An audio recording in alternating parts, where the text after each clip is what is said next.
ఎందుకు అయ్యింది కవర్లు ఎందుకు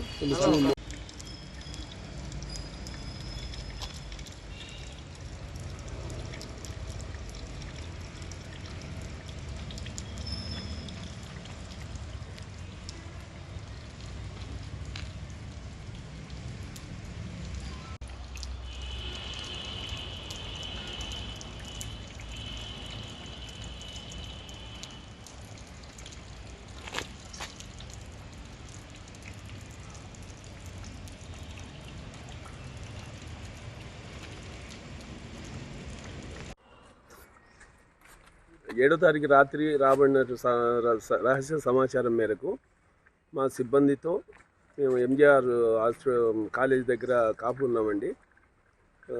సుమారు 3 గంటల 8వ తారీఖు ఉదయం సుమారు 3 గంటల ప్రాంతంలో ఒక కారు ఎదురుగా వచ్చింది. అది మా వాళ్ళు ఆపేదానికి ట్రై చేశాము, కానీ వాడు ఆపకుండా ముందుకెళ్ళారు.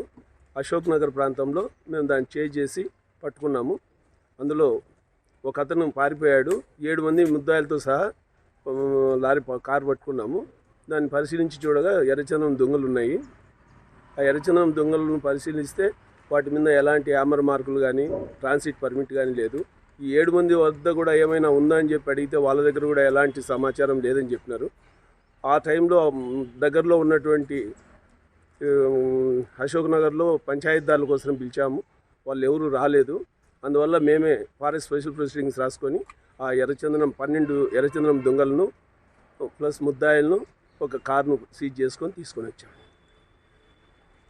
ఈ దారిలో range officer Venkataramana, forest beat officer Pratap మరియు మా ప్రొటెక్షన్ వాచర్లు తేజ, శరణ్, వెంకటేష్ అండ్ డ్రైవర్ సుబ్రహ్మణ్యం వీళ్ళంతా పాల్గొన్నారండి.